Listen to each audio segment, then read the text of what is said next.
Women currently make up about 49.4% of Nigeria's population, according to some collection of data from the World Bank Development Indicators. Now, this has been compiled officially and recognized through recognized sources. But despite this figure, records have shown that this global rating, at least from agencies like the United Nations, also indicate that they are not actively participating and well represented in political leadership.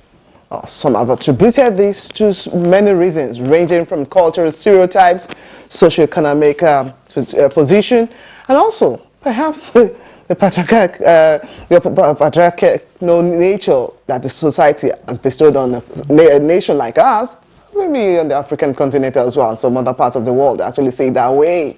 Now, since the country's independence in 1960, very few women have won elections. This is a different outlook for some African countries, at least some have picked up, and where the political representation is high.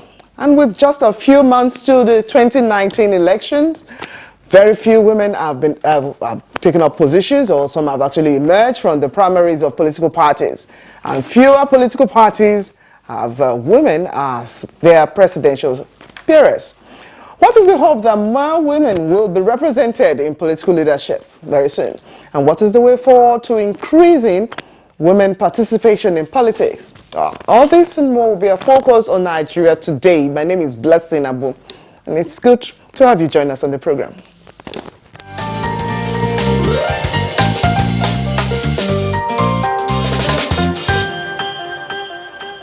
Wow. Who is better ready to talk about the women, if not a woman? The program is Nigeria Today, and with me in the studio to discuss this topic, women representation in political leadership, I'd like to welcome Ebere Efendu. She's the President, Women in Politics Forum. Thank you for coming on the program. Thank you for having me. I don't know the number as we get to political seasons, as we have now, you see the huge number of women. Rallies, movements around the country, societal movements, women group here, women group there. But then, this doesn't translate much to increase opportunities for women. Why is it so? Yeah, you made a good observation. You know, as aspirants, we had so many women coming on board to, aspire to different positions.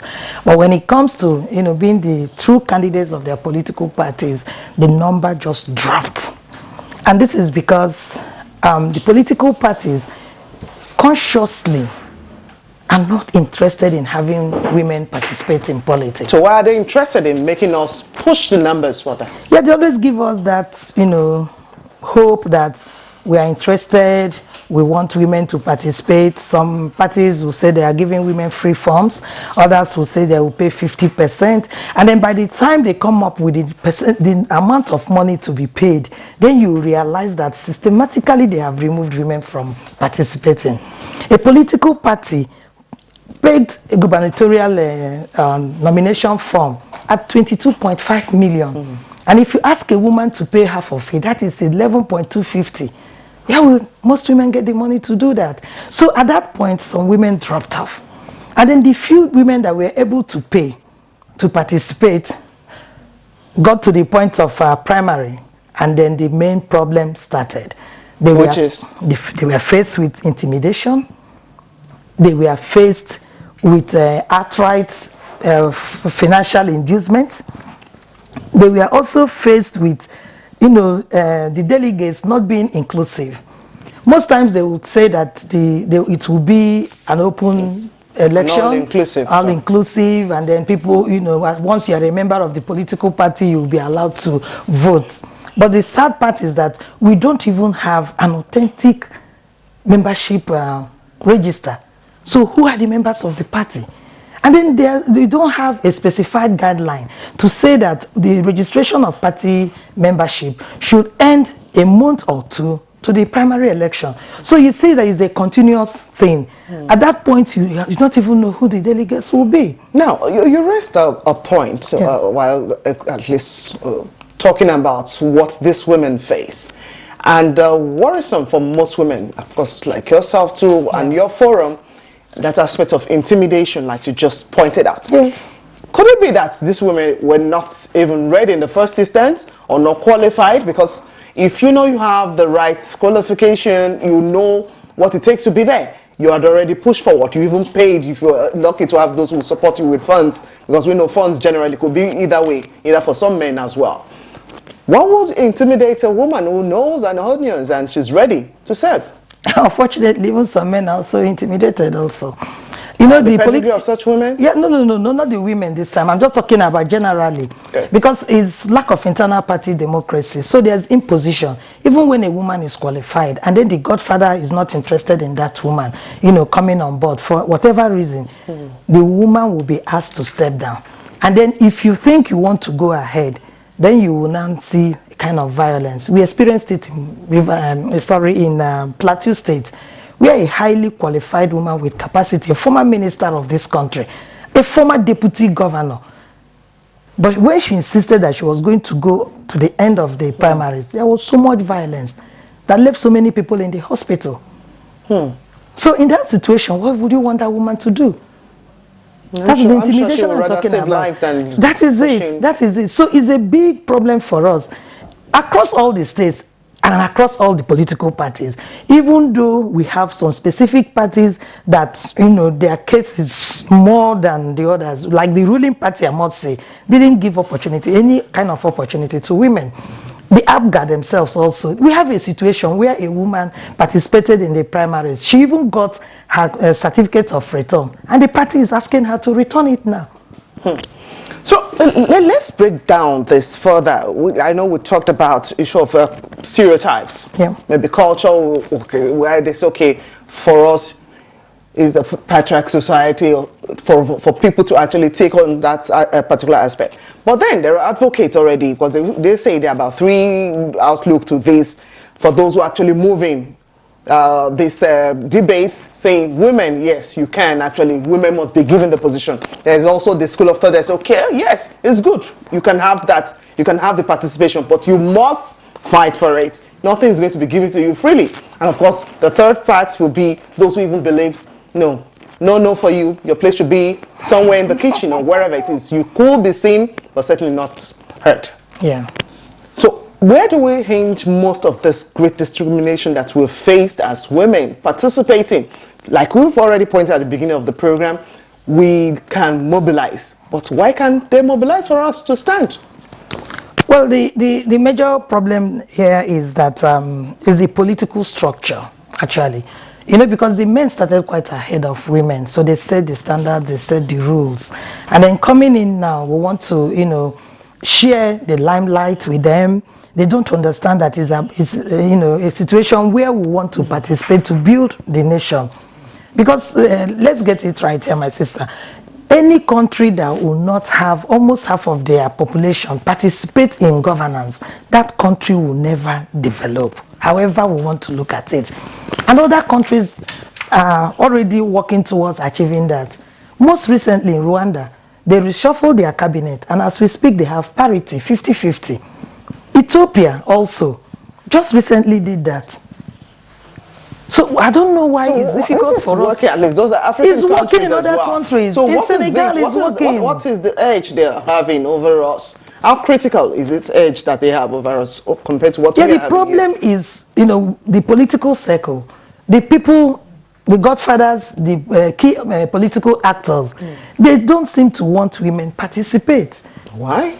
That's the major question we need to begin, you know, we need to bring them close to ask them. They have to explain to us. Because we have somebody like you. Yeah. Okay, you head, of course, you president of Women in Politics Forum. This was established in 2011, yes, as you made me to understand. And from 2012, you started pushing out. Instrumental to 2015, this is another election. Yes. So how far have you moved even in mobilizing, coming to a strong voice? Because sometimes you get to hear that women are their own, each other's enemy. No. I know that narrative is changing. Yes. So what is still different? What is not connecting? And that's the major problem we are having. Like I said, we have built the capacity of women. We have also encouraged professionals to be part of politics. We have, involved the market women. So we have touched on the middle class, the grassroots, and then the professionals. And then we have now entrepreneurs coming into politics. So we have every qualification.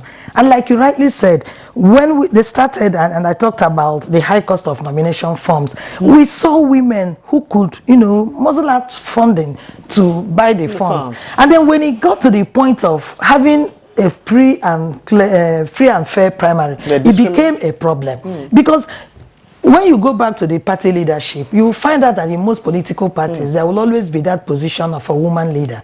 Yes. Deputy woman leader. Even the deputy woman leader most times is not a member of the working committee.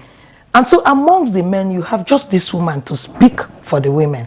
And again, because the woman also that is there, the men also, imposed that woman on the other women in the party. They should have given the women the opportunity to choose who will represent them. So that person will understand their issues and then speak and support their cause. For whoever is being fielded even has our own issues with fellow women. Exactly, because how did the person emerge? The recruitment process is wrong. The men will put who they feel that they can control. And then it becomes difficult for that woman to represent. So isn't that a deliberate act to actually silence and muscle? That's it.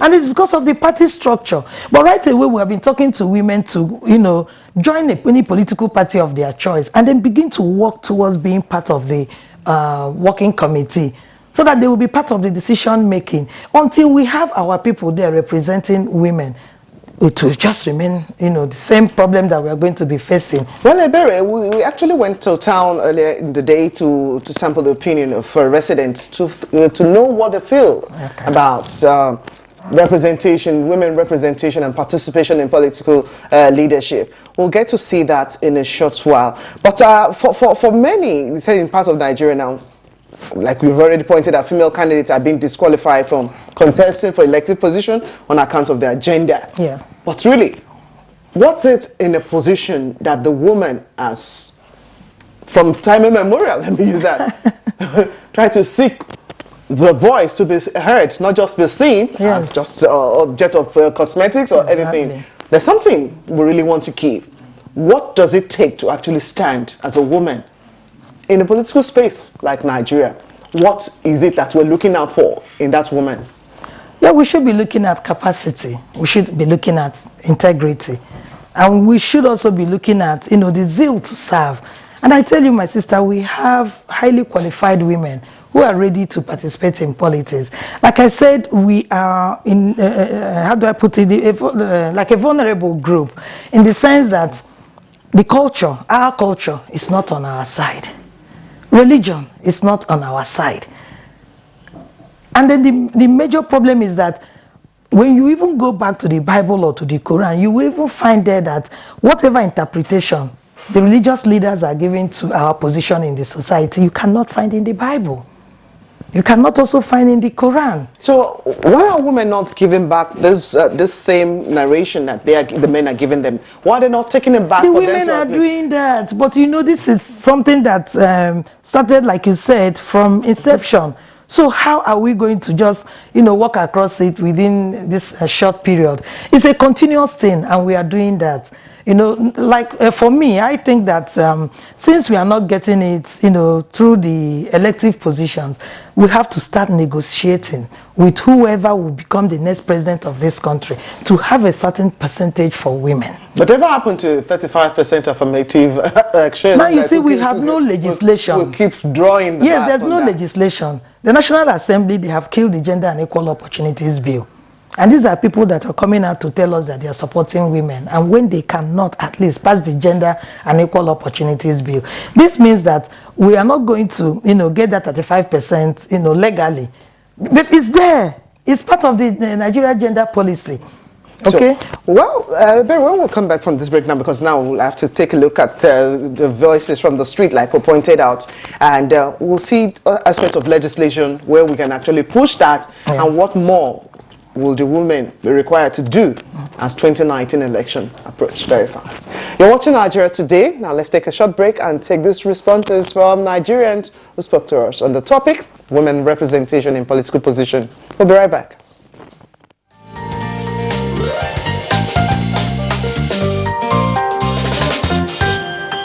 Most people don't believe in women, because if they believe in women, at least they will give them chance also. And I know there are some people who believe in women. They are trying their best. It's just that since some does not believe in women, the whole thing is making it so frustrating for women. But one day God will help. An equal opportunity to be able to embark on their political ambitions in making this nation better. I feel that if women are given an opportunity, they will do better. Well, in politics, to my own view, I feel women are not really participating. No, seriously, they're not really participating. Seriously, that's just it. I feel they're a little bit left out. So the solution is that you should allow them. You should allow them to pick up their tickets. Understand? You should allow them to pick up tickets. Once they give them tickets, I feel that they can do better. I think the only thing is to enlighten them more, to give them support, and to let them know that they are equal to the tax. They can be represented, and people are there to support them and vote for them. Okay, thank you, sir.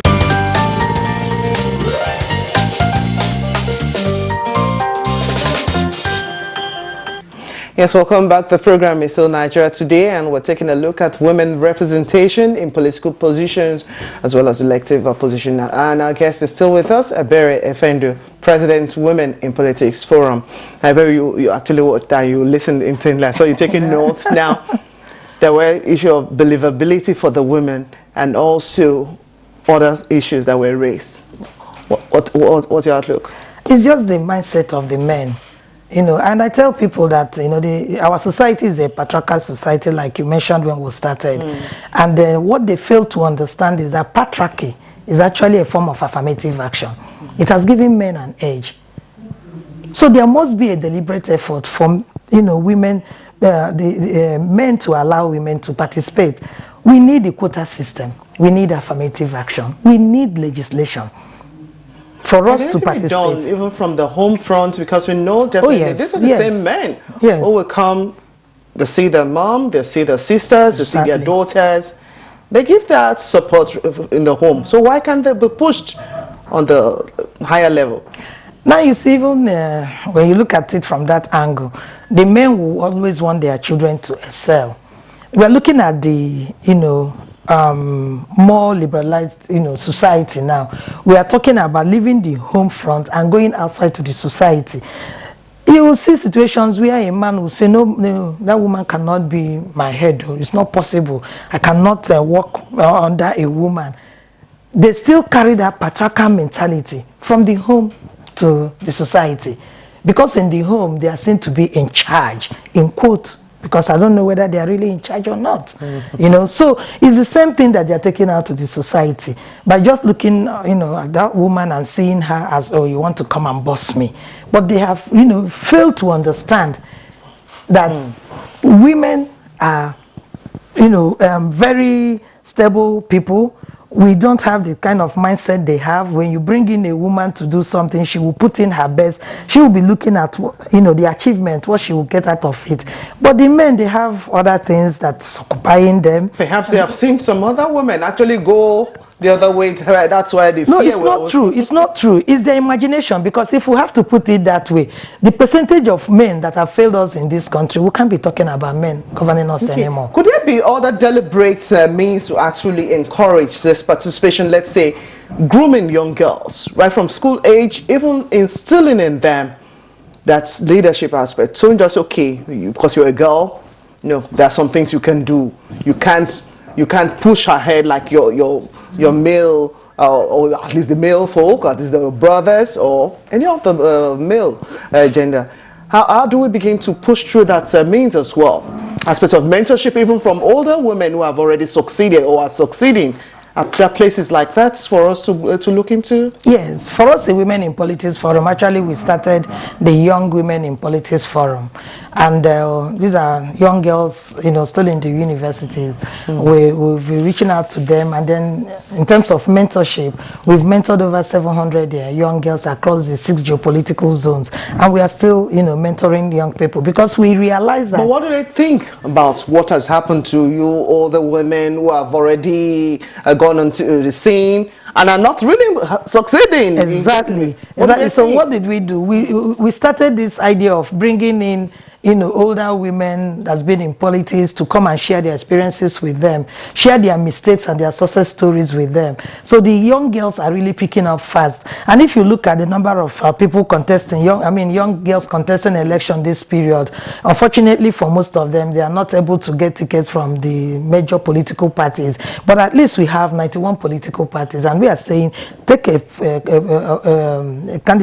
ticket of any political party, try out your strength, and then that will give you an edge maybe in 2023. So we have a reasonable number of young people, reasonable number of young women living with disabilities. They are all participating in this election.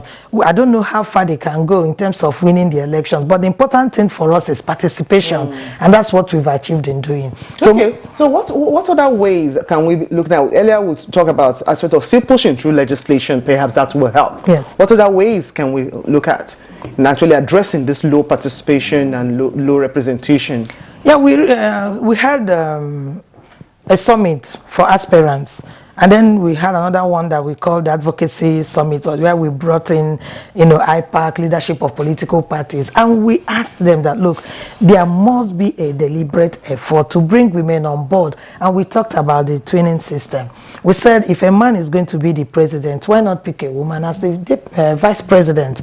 A man becomes the governor, he picks a woman as a deputy. Must we eternally be? No, I'm just giving an instance. And so a position where, because right now we have 3 women also contesting for presidency in this country. So we also reaching out to them to say, look, pick, you know, men as exactly. So we are looking at, you know, twinning system where a gender is, you know, the major participant, then the other one should be another gender. We don't have to continue having, you know, men, you know, running our affairs. Women so, now too. Yes, if, you know, they will do that, it will help a number of women to come on board. And then appointive positions also, where we are not able to get it using the elective system. It builds on whoever is there to make sure that in appointing your ministers, you make it, you know, 50-50. Bring in the best, you know. We have our qualified women. Initially, they used to tell us that women with capacity are not seen in politics, women professionals are not seen in politics. We have been able to bridge that gap. And now we have entrepreneurs, we have strong women in business, we have executive people in business, also in participating in politics. We have lawyers, we have engineers now. So there is no profession you want to, you know, appoint that you will not find in politics now. And we are even saying, can move away from political, you know, atmosphere and get to the technocrats also. Yeah. Okay. So, on the whole, so we should seek more, even if we can get elective positions, the appointive position to show up to. But how do we bridge the gap between both those, especially at the rural? Because most of the time, there is always this disconnect. Okay, the big women in quotes versus the rest of them. Yes. Connecting with that cadre, how do we get it done so we can all speak with one voice? Now we realize that we need to work more with the grassroots. We need to educate them because actually they are the people that will go out to vote. So what did we do? We started working closely with the market women. We started working closely with the Nigerian Association of Nigerian Traders. Okay. And I don't know if you've been following their activities. They've been going around states and they are talking about, you know, having your PVCs, Operation Show Your PVC. Okay. So they are moving around, you know, across all the 36 states, including the FCT, to get women out. And that they started, you know, when the registration was still going on. So advocacy, yes, we have been doing that, working with other groups. All right. Yes. Okay. Ebere Efendu, President, Women in Politics Forum. Thank you very much for coming on the program. Thank you. Wish us all the very best because I know when the woman happened there, at least for the first time, let's see if we have Office of the First Man. Exactly. Oh, exactly. That'll be interesting to see. Very, very interesting. All right, that's this edition of Nigeria Today. Before we go, I want to appreciate everyone once more, and thank you very much. We wish all the women the very best, like we've already pointed out. And also thank you for watching. Make sure you do it for the woman. She's your sister, she's your mother, she's your daughter. And we can make the difference. You can also watch this edition or any other edition online at www.youtube.com/NTA News. That's / now NTA News 24 Hub. My name is Blessing Abu. Nigeria Today returns tomorrow evening again.